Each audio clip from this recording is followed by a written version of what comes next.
Master CVV. నమస్కారం.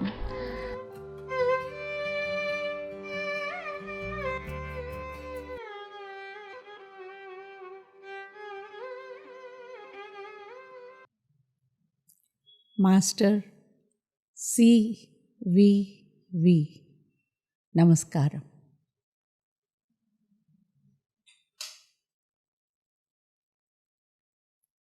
అందరికీ నమస్కారం.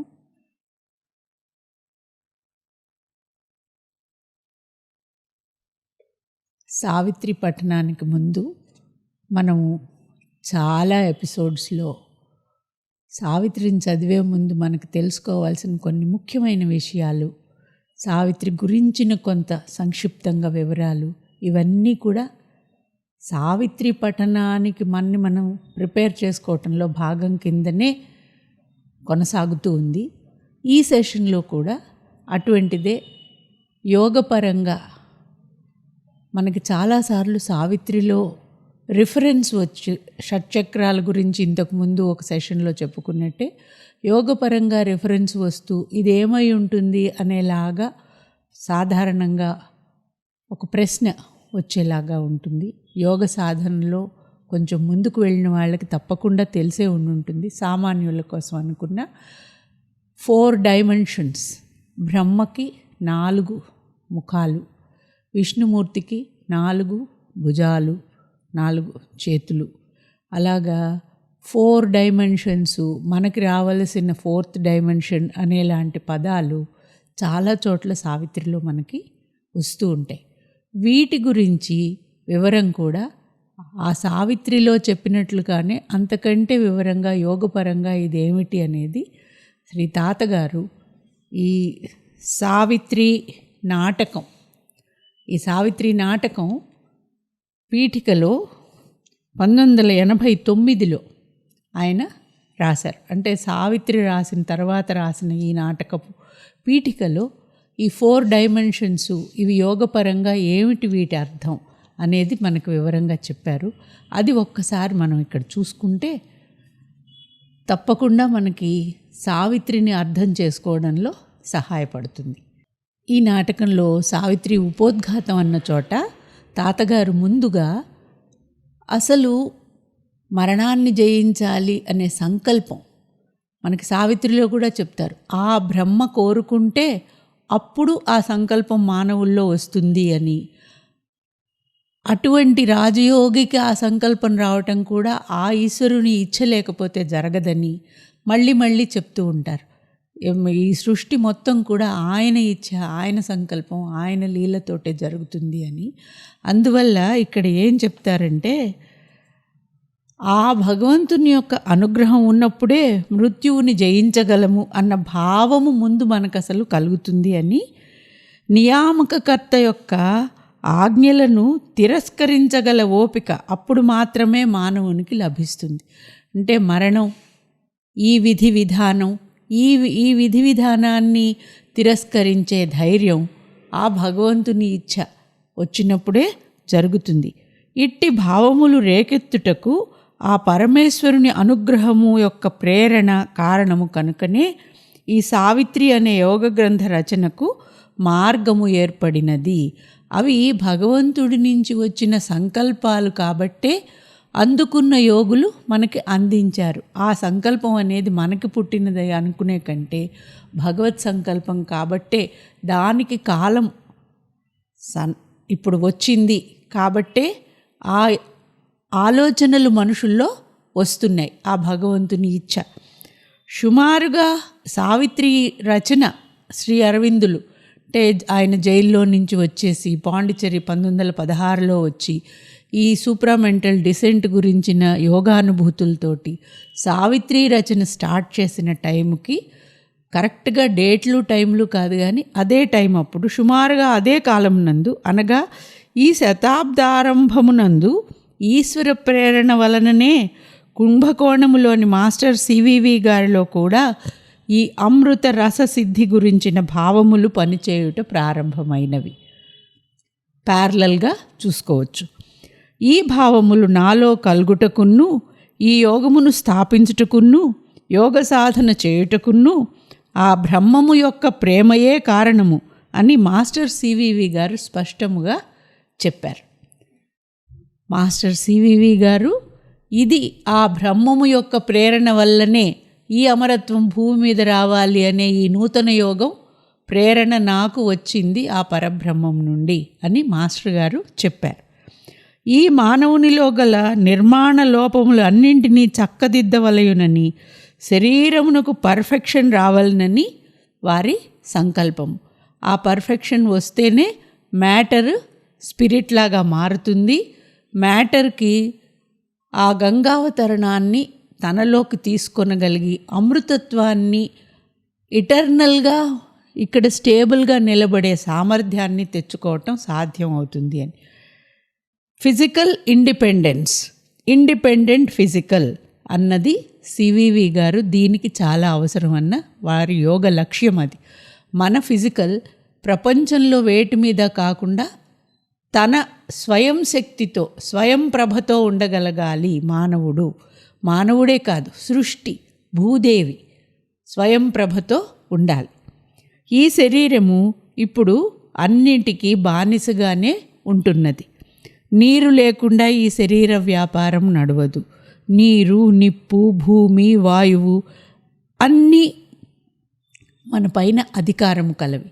వాటిల్లో ఏది తేడా వచ్చినా మన జీవితం దుర్భరం, అసంభవం. వానిని తిరస్కరించి మనం స్వతంత్రముగా ఉండుటకు ఇప్పటి వరకు వీలు కలగలేదు. ఈ 4 భూతములను ఆశ్రయించకయే మనము జీవించగలుగుటయే. 4 భూతాలు అని ఇక్కడ చెప్పినవి నీరు, నిప్పు, భూమి, వాయువు. వాటి మీద ఆధారపడకుండా జీవించగలుగుటయే ఇండిపెండెన్స్ అని మాస్టర్ సివివి గారు చెప్పారు. రాజకీయముగా భారతదేశమునకు ఇండిపెండెన్స్ రావటం వేరు, అది చాలా చిన్న విషయం. అటువంటి వాటిని గాంధీ గారి వంటి వారు చూపెదరు. మానవతకు ఇండిపెండెన్స్ సంపాదించుటయే యోగుల కార్యక్రమం. ఆ కార్యక్రమములకు సంబంధించిన 4 సూచనలను మాస్టర్ గారు సూత్రప్రాయముగా వర్ణించారు. మాస్టర్ సివివి గారు వర్ణించిన ఈ 4 సూత్రాలలోనూ ఆ 4 డైమెన్షన్స్ అనేవి ఏమిటి అనేలాగా మనకి ఇక్కడ 4 డైమెన్షన్స్. ఇవి మనం ఫిజికల్గా చూసుకునే లెంగ్త్, బ్రెడ్త్, హైట్ అని, 4వ డైమెన్షన్ టైం అని, ఫిజిక్స్లో చెప్పుకునే 4 డైమెన్షన్స్ కావు. ఇవి ఆధ్యాత్మికంగా చెప్పుకునే 4 డైమెన్షన్స్. ఎందుకంటే ఇప్పుడు మన రీజనింగ్తో, బుద్ధితో చూసుకుంటూ ఉంటే ఈ విశ్వంలో ఉండే డైమెన్షన్స్, కొలతల గురించి మనం ఇక్కడ మాట్లాడుకోవటం లేదు. మొదటిది స్వయం ప్రభ లేక స్వశక్తి. దీనికి ఇంగ్లీష్లో సూత్రం కింద చెప్పింది మ్యాన్ స్టీమ్, STEAM. వీటికి అర్థాలు నాకు తెలియవు. ఇవి మాస్టర్ గారు డిఫైన్ చేసిన వర్డ్స్. మ్యాన్ స్టీమ్, స్వయం ప్రభ లేక స్వశక్తి. స్టీమ్ ఇంజిన్ లాగా అనుకోండి. స్టీమ్ స్పెల్లింగ్ అదే, కానీ ఇక్కడ మనం అర్థం చేసుకోవాల్సింది మానవునికి ఇప్పుడు లభించు శక్తి అంతయు మానవుని స్వీయమైన శక్తి కాదు. ఇతర నీరు, నిప్పు, గాలి వీటి మీద ఆధారపడిన శక్తి. పృథ్వీ, ఆపస్, తేజస్సుల నుండియే వచ్చుచున్నది. ఇవి మానవునిలోనికి ప్రసారము మాత్రమే అగుచున్నవి. వీటి శక్తి మనం తీసుకుంటాం.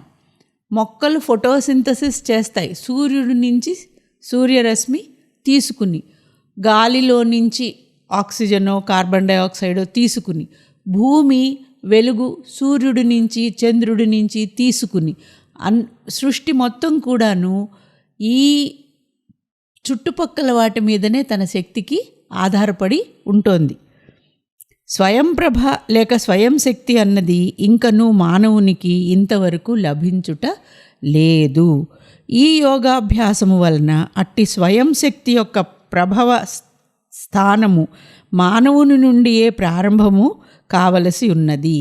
కాబట్టి ఈ 4 చతుర్భుజాలలో ఒక భుజం ఏమిటి? మ్యాన్ స్టీమ్, స్వయం శక్తి, స్వయం ప్రభ. మానవుడు బాహ్యమైన సోర్సెస్ నుంచి తన శక్తి కాకుండా తన శక్తి తనలో నుండే వచ్చేలాగా చేసుకోగలగటం అనేది మొదటి లక్షణం. దీనినే మాస్టర్ సివివి గారు మ్యాన్స్ టీమ్ అను మంత్రమును సూత్రీకరించిరి. మనకి అనుమానం రావచ్చు, ఇట్టి ఆత్మశక్తి లేక ఆత్మజ్యోతి అన్నవి మానవులకు లభించుట ఎందులకు? ఆ సాధన చేసిన వారి లాభం కోసమేనా? ఎంత మాత్రమూ కాదు అని తరువాతి సూత్రము బోధించుచున్నది. మొదట మనం తెలుసుకోవాల్సిన సూత్రం స్వయం శక్తి స్వయం ప్రభ, మ్యాన్స్ టీమ్, అది ఒక డైమెన్షన్. రెండవది మ్యాన్ షవర్స్. షవర్స్ అనగా గంగాధరత్వము కొరకు. ఈ సాధన క్రమములో సాధకునికి లభించిన ఈ అపూర్వ శక్తిని అందరిపైన వర్షించుటకు మాత్రమే, తనకు లభించిన దివ్యతను అందరికీ అందించుటకు మాత్రమే ఏర్పాటు అగును. తాను పొందిన అమృతభావమును అనగా అమృతత్వమును అమృతవర్షిణిగా అందరిపైన వర్షించుటకే అని భావం. కనుక ముందు మనకి శక్తి రావాలి. ఆ వచ్చిన శక్తి మన కోసం అని కాకుండా అందరికీ పంచటం అనేది రెండవ మెట్టు, రెండవ డైమెన్షన్. మూడవది మ్యాన్ సర్కిల్స్. మానవుడు విశ్వమంతటికి దీనిని వ్యాపింపచేయవలెను. ఇందు స్వార్థమునకు తావు లేదు. నిస్వార్థముగానే ఈ కార్యక్రమం కొనసాగవలెను. దేశమునకు మాత్రమే పరిమితము కారాదు, విశ్వవ్యాప్తము కావలను. అలలు అలలుగా దీనిని విశ్వమంతటను విస్తరింపచేయవలెను. కనుక ముందు మ్యాన్ స్టీమ్, తర్వాత మ్యాన్ షవర్స్, 3 మ్యాన్ సర్కిల్స్. విశ్వం మొత్తం హృదయంలోకి వచ్చేస్తుంది, విశ్వం మొత్తం వీరి అనుభూతిలోకి రావటం అనేది ఆ 3వ డైమెన్షన్ కింద చెప్పుకునేట్టయితే అప్పుడు ఏమవుతుంది? మానవుని ఆలోచనలు పర్ఫెక్షన్ పొందుతాయి. అంటే నేను ఇంకొకళ్ళు అనేలాంటి వాటికి అవకాశం అక్కడ ఉండదు. ఆలోచనలు శుద్ధమవుతాయి అన్నమాట. పరిపూర్ణమైన భావము మానవునిలో నెలకొన్నప్పుడే ఈ మ్యాన్ షవర్సు, మ్యాన్ సర్కిల్సు ఇవి అవకాశం ఉంది మనకి అటువైపుకి అభివృద్ధి పొందడానికి. తాను ఉత్పత్తి చేయనట్టి సంతానము పరిమితమైన ఆయుష్తో కూడినదిగానే ఉండవలయునని మానవుడు ప్రస్తుతం సంకల్పించుచున్నాడు. శతమానం భవతి, శతమానం అంటూ దానికి ఒక కొలమానం పెడుతున్నాడు. అందువలననే అంతవంతమియం దేహం అనియే వీడు దీవించుచున్నాడు. ఒక మొదలు, ఒక చివర. 1వ సంవత్సరం బర్త్డే, 100వ సంవత్సరం బర్త్డే. చాలా సంతోషం, పూర్తయిపోయింది, సహస్రచంద్ర దర్శనం అయింది, చాలా సంతోషం అని అనుకుంటున్నామంటే ఇంతకంటే మనకి సంభవం కాదు అనేలాగా మనకు మనమే ఒప్పేసుకున్నట్లుగా తాతగారు అది కాదు మనం ఆలోచించాల్సింది. అబ్సల్యూట్లో ఆలోచించటం అనేది మనం ఇంకా నేర్చుకోలేదు. అనంతం అని మనం అనటం లేదు. అందువలన శుక్రధాతువు అంతవంతము అగుచున్నది. మనకి ప్రాణం నిలవటానికి కావలసిన సోర్సెస్ మనం పరిమితంగానే కోరుకుంటున్నాం. అనంతము కావాలన్న భావమే ఆవిర్భవింపలేదు. అట్టి భావమును ఆవిర్భవింపజేయుటయే ఈ యోగము యొక్క పరమార్థము అని ఈ ఫ్యాక్టరీలో ఇప్పుడు ప్రస్తుతం మనము గాజు వస్తువుల్లాగా బ్రేకబిలిటీ, డ్యూరబిలిటీ, గ్యారంటీ ఎన్నాళ్ళు 60 ఏళ్ళు, 70 ఏళ్ళు, 80 ఏళ్ల గ్యారంటీ అని చెప్తున్నాను తప్ప దీనికి స్టెబిలిటీ లేదు, ఇటర్నిటీ లేదు. అనగా మృత్యోర్మ అమృతంగమయ పగిలిపోయే నిర్మాణం కాకుండా ఇంక మనం వేదమంత్రాన్ని కేవలం పఠించున్నట్టిదిగా మృత్యోర్మ అమృతంగమయ అని అనుకోవటం కాకూడదు. ఆచరణ సాధ్యమై మానవునకు అందవలయును. మానవత అమృతత్వమునకు చెందినది కావలేనని మాస్టర్ సివివి గారు ఇచ్చిన ఈ 3 మంత్రములు man steam, man showers, man circles మనకు ఈ 3 మంత్రాల్లో నుంచి కూడా మనం అమృతత్వం వైపుకు వెళ్ళాలి, పర్ఫెక్షన్ వైపుకు వెళ్ళాలి అని మాస్టర్ గారు సూచిస్తున్నారు. మానవునికి దివ్యత్వం సిద్ధించుటకు కావలసిన 4వ లక్షణము లేక చతుర్భుజములో ఆ 4వ భుజం ఏమిటి? ఆ ఫోర్త్ డైమెన్షను మ్యాన్ డైమండ్స్. ఇవి 4 డైమెన్షన్స్ కింద అనమాట. 1 man steam, 2 man showers, 3 man circles, 4 man diamonds. ఈ మ్యాన్ డైమండ్స్ అంటే ఏమిటి అంటే అంతరంగ జ్యోతి యొక్క వికాసం. ఇది మ్యాన్ డైమండ్స్. తనలో నుండి ప్రేమగా ఆ ఆనంద నీరాజనము అమృత జ్యోతి వెలుగొందవలయునన్నది 4వ దివ్య లక్షణం. ఇప్పుడు తప్పకుండా మనం మాట్లాడుకునే ఈ 4 డైమెన్షన్స్ ఇవి యోగపరమైనవి తప్ప లావు, పొడుగు, ఎత్తు, కొలత, లోతు ఇవి కావు, ఈ డైమెన్షన్స్ కావు అనేది మనకి ఈ పాటికి తెలుసు. ఆ ఫోర్త్ డైమెన్షన్ 4వ దివ్య లక్షణము రత్నము అనగా పరబ్రహ్మము యొక్క తేజస్సు అని అర్థము. ఈ విశ్వమంతయు జ్యోతిర్మయము, జ్యోతిర్వలయములతో నిండి ఉన్నది, కాంతి మండలములుగా వర్తించుచున్నది. ఇట్టి ఈ మండలములు అన్నింటినీ నిత్యముగా వెలిగించునట్టి నిత్య సందీప్తియే రత్నము కింద వ్యవహరించబడింది. కాబట్టి నిత్యమైన ఆ జ్యోతి, దానికి బయట నుంచి ఇంధనంతో పని లేదు, ఆగటం అనేది కూడా లేదు. అది విశ్వవ్యాప్తంగా ఉన్న ఆ జ్యోతి మానవుడు తనలో ఈ man steam, man circles, man showers, 4వది మ్యాన్ డైమండ్స్ అయినప్పుడు ఏమవుతుంది? సూర్యుని వెలిగించు శుభ సత్యమూర్తియే రత్నము. సత్యవంతుడిని సూర్యుని వెలిగించు శుభ సత్యమూర్తి అని చాలాసార్లు తాతగారు ఈ మాట వాడుతూ ఉంటారు సావిత్రిలో. అంటే ఈ 4 డైమెన్షన్స్ సాధించిన మానవుడు, యోగపరంగా పర్ఫెక్షన్కి వెళ్ళిన మానవుడు, అతనికి మృత్యువు దగ్గరికి రాదు అనేలాంటి సూచన. సావిత్రి చివరిలో కూడా సత్యవంతుడిని ఇదే సంబోధన చేస్తుంది. ఇట్టి భావ ప్రచోదనము శ్రీ అరవిందునిలో కూడా ఈశ్వర కృప వలన పనిచేయుట ప్రారంభమయ్యాను.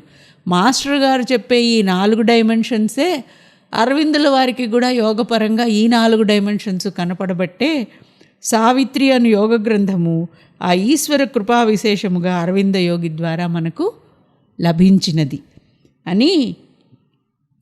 ఆనందమయ కాంతులు ఈ భూమిపై రావాలి అనేదే అరవింద యోగి సావిత్రి యందు ఒక యోగ సూత్రముగా చెప్తున్నారు.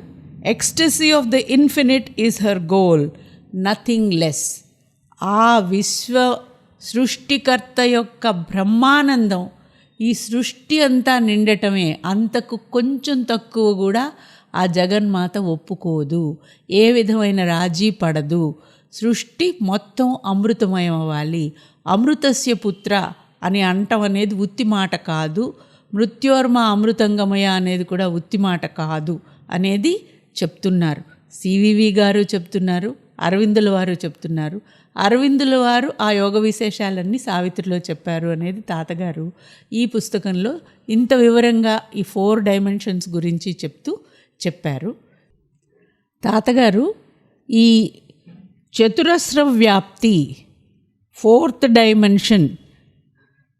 డైమెన్షనల్ వర్క్ అనగా అది ఒక యోగ ప్రక్రియ అని చెప్పి, అది ఏ ఆధ్యాత్మిక చతుర్భుజత్వము.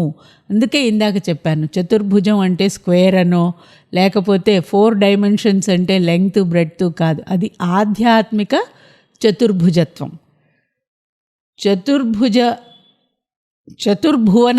చతుర్భువనముల యొక్క సంపూర్ణత్వమును ఏకత్వమును తెలిపేదే ఈ చతుర్భుజత్వం. బ్రహ్మము చతుర్భుజము, వైష్ణవము చతుర్భుజము, 4 ఒకటి అగుట ఈ యోగస్థితి యందు సంభవము. ఈ యోగస్థితిలో నుంచి మనం ఆ 4 ఒకటి చేసుకోగలగటం అంటేనే అప్పుడు మ్యాన్ డైమండ్స్ అయినప్పుడు పర్ఫెక్షన్, ఇండిపెండెన్స్, మనమే క్రియేటర్ అవ్వటం అనేది సంభవం. దీన్నే అరవిందులు చెప్పినది కూడా ఇక్కడ కొటేషన్ కింద చెప్పారు. దీని వివరాలు మనం తర్వాత సావిత్రిలో చదివేటప్పుడు ఎటు చూసుకుంటాం. A fourth dimension aesthetic scene where all is in ourselves. ఇదే మ్యాన్ సర్కిల్స్ అంతా మనలోనే ఉండటం అని ఇంతకు ముందు సివివి గారు చెప్పిన మ్యాన్ సర్కిల్స్లో ఏం చెప్పారో అది ఇక్కడ అరవిందుల వారు all is in our cells in all, అన్నింట్లోనూ మనం ఉంటాం, మనలో విశ్వం ఉంటుంది. A kindling rapture joins the seer and the seen. చూసేవాళ్ళని చూడబడే వాళ్ళకి మధ్య ఒక అమృత బంధం, అవినాభావ ప్రేమ సంబంధం ఉంటుంది. ఎందుకంటే చూసేవాడు చూడబడేవాడు రెండు ఒకటే అనేది నిశ్చలంగా లోపల దృఢంగా ఆ అభిప్రాయం ఏర్పడి ఉంటుంది. కాబట్టి ఇప్పుడు మనం ఏమిటంటే 4 ముఖములై పెడచాలుల పడిపోవునట్టి జగం. మనం ఇప్పుడు ఆ 4 డైమెన్షన్స్ 4 దిక్కుల్లో చెల్లాచెదరుగా ఉన్నవి అన్నీ కలిపి ఒకటి చేయటం అనేదే ఈ యోగం యొక్క లక్ష్యం అని చెప్పి, ఈ చతుర్భుజత్వం వస్తే అల్పమైన ఈ శరీర క్షేత్రమున సింహాసనమున కూర్చున్నది యముడు. ఇప్పటి వరకు ఆ యముణ్ణి పారద్రోలి, అందుకే శతమానం భవతి అనే పరిమితి పెట్టకుండా పారద్రోలి కారణకర్తయగు ఈశ్వరుడు వస్తాడక్కడికి. కాలకాలుని కరుణ ఎల్ల జాలువారనగును, అప్పుడు ఇంక వింతలు విడ్డూరములు ఉండవు అని చెప్పి, శరీర బలము, ప్రాణశక్తి, ఆత్మబలము, ఆకారము అను 4 ఒకటి అవుతాయి. ఏకాకారము, ఏక సంయోగము. ఆనందపుటు ఉయ్యాలలో పసిపాపల వలె బోసినవ్వులు ఒలికించుతూ ఈ సృష్టి స్వర్గమును దాటి ఇంకా పైకి వెళ్తుంది అనటంలో సంశయం లేదు అని తాతగారు అశ్వపతి యొక్క యోగ ప్రయాణంలో ఈ 4 డైమెన్షన్స్ గురించి చెప్తారు. వీటి వివరాలు తర్వాత చూస్తాం. కానీ ఇప్పుడు ఈ సెషన్లో మనం చతుర్భుజ అన్నదానికి యోగపరంగా ఆ 4 భుజాలు ఏమిటి అనేది కొంతవరకు మనం తెలుసుకున్నామని, ఇది మనకి సావిత్రి చదివేటప్పుడు ఈ యోగ సంబంధమైన రెఫరెన్స్ అనేది తెలుసుకోవడానికి ఉపయోగపడుతుంది అని ఆశిస్తున్నాను. నమస్కారం.